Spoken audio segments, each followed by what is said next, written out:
It's great having you with me today on Paint a Beautiful Picture.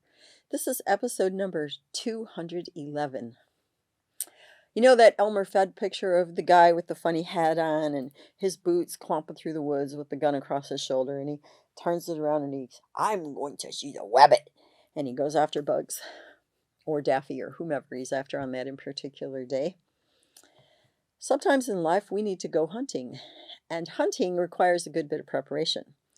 It isn't like you wake up one day and go, I'm going hunting. No, that's not the case. You have to scope out an area that has deer that move in that vicinity. When you go hunting for turkey, wow, you have to be extremely astute about where they are, where they flock, what trees they sleep in at night, patterns they take when they go places together. That's really true of ducks, geese, tons of things. You have to have some prep time. Great Scott, you have to buy a gun.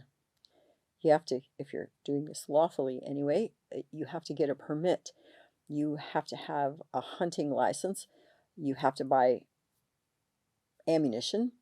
You have to learn how to shoot the thing. You have to do a certain amount of target practice. Otherwise, you're not going to hit the broadside of a barn, and you're certainly not going to hit some little duck or a deer. It's not going to happen. Certainly not a rabbit or a squirrel. Yeah, it definitely takes preparation. And you have to have warm enough clothing, because sit outdoors in a deer stand when it's 18 degrees and let me know how you're doing after 20 minutes, because you're freezing your bones off, because you can't sing and dance and laugh and party and like you're holding stock still waiting for that deer. It is cold out there, just so you know. Yeah, you have to have proper clothing. As parents, oftentimes we are going hunting. We're going hunting for a solution to the kinds of problems and issues that we run into with our children and our families and our own lives, truthfully. We find our limitations when we have children. We thought we were really patient and really gracious, and then we have this kid who breaks 10 things in a day and makes 3 messes and shoves a pair of underwear down the toilet, and now you've got to call the plumber, and nobody can even go use the bathroom correctly. Yes, I'm telling you, you learn things when you're a parent that you didn't know before. You also learn some of the greatest things, that when life is insane, you have a pretty good sense of humor and you can kind of laugh it off and joke about it. And you're probably married to someone who isn't that great at that, because that's how that works. Those opposites attracting is really a big deal. And you have to help your mate gain perspective or reassure them that we're all going to be okay, and it's going to, not every day is going to be just like this, and it's going to be all right, and we're going to get to go to bed, and tomorrow the sun's going to come out and it's going to be a brand new day. Yeah, you're going hunting for all kinds of skills, adventures, new information, ways of coping, ways of teaching, things that you need to know in caring for a small person that you're fully responsible for and whose life you have been entrusted with.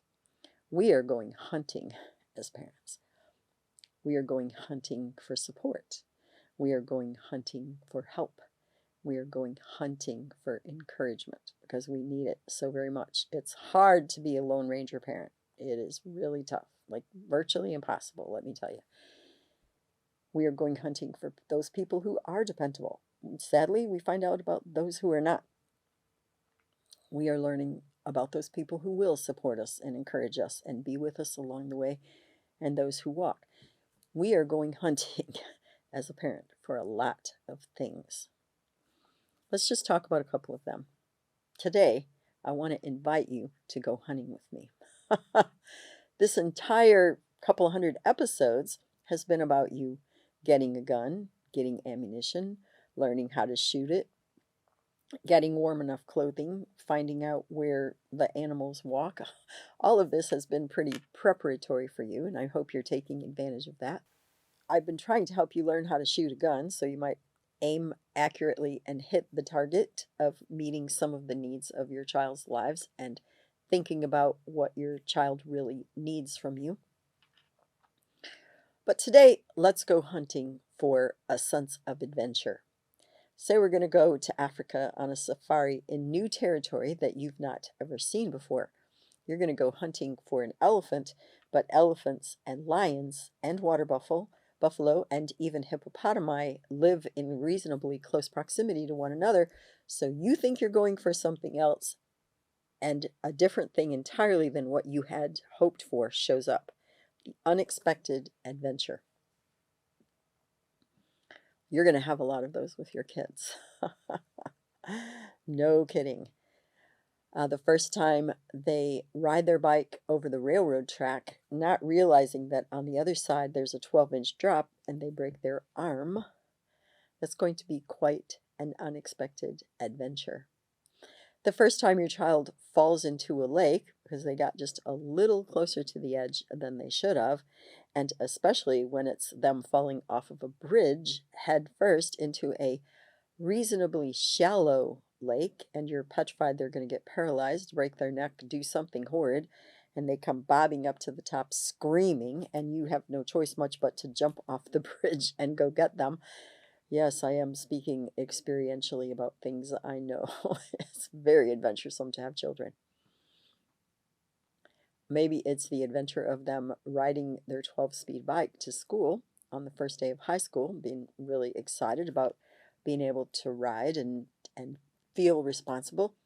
But a bus driver who's being a little careless literally runs them off the road, and so they jump a curb, go flying over the front, and end up with well over 120 stitches, putting their eye back together, and literally by mere millimeters, they just saved their eye, and it's a wonder they're going to see for the rest of their life.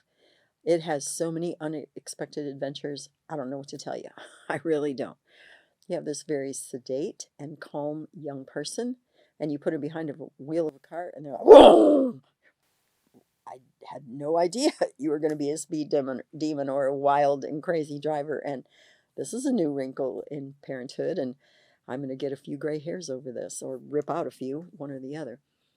There are just so many adventuresome parts of being a parent, and you need to see it like that. Instead of being frustrated or looking at it like, you're just trying to make my life miserable, aren't you? Well, probably not. They're just being themselves, and they're being self-expressive, and they're trying out some creative things to do, and they didn't realize all the ramifications because they're a kid and they just don't even think that far ahead. Don't worry, this also is inclusive of teens. And you've got to try to enjoy the ride. So instead of getting an elephant today, you're going to get a lioness. Well, okay, but beats the daylights out of the lioness getting you. So you shoot the gun, and that wasn't what you were expecting, but that's what you have.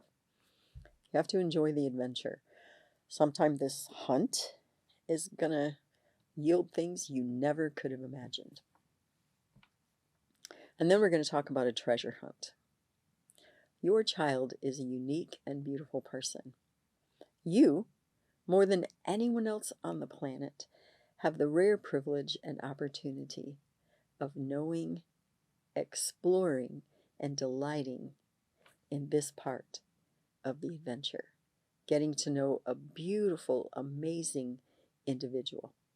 It is a treasure hunt for what is good and beautiful, interesting, fascinating, very different, and incredibly unique in your child. For that to happen, you have to prepare. You have to learn how to listen. We parents were so quick to give advice and tell about our experience. No.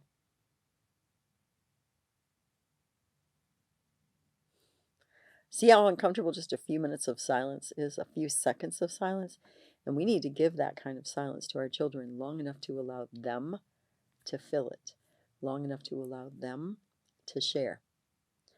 Our preparation might be learning how to ask open-ended questions.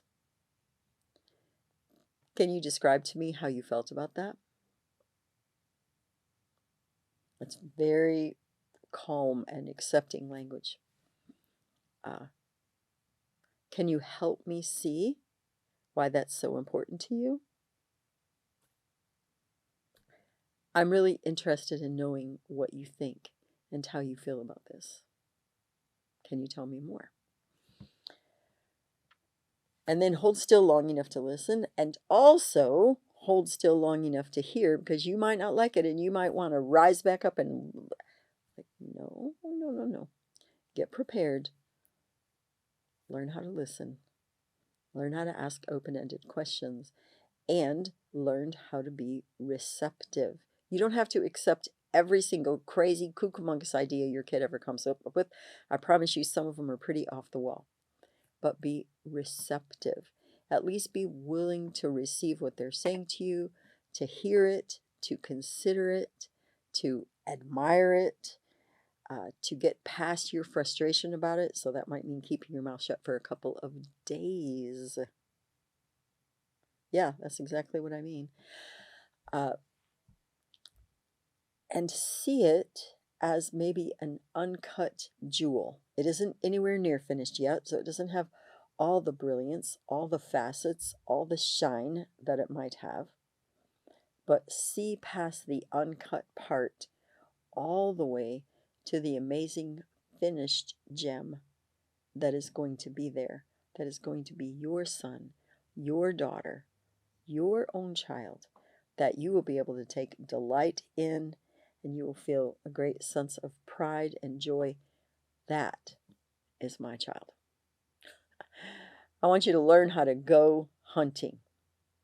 My challenge question for you today is this: are you prepared for going hunting?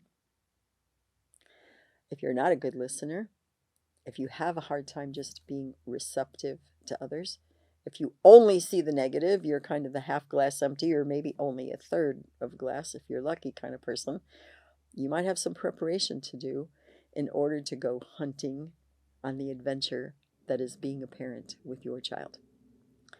I hope this has raised some questions for you and been thought-provoking. I would really love to hear your comments or questions or suggestions, and I will look forward to seeing you again soon on Paint a Beautiful Picture. You may find additional information on our paintabeautifulpicture.com website. Additionally, you may watch me on Rumble, and you may also listen to a podcast on Buzzsprout or Spreaker, all under the name Paint a Beautiful Picture. If you like this video, please give me a thumbs up. You may subscribe, and if you are interested in receiving notifications, please hit the notifications button.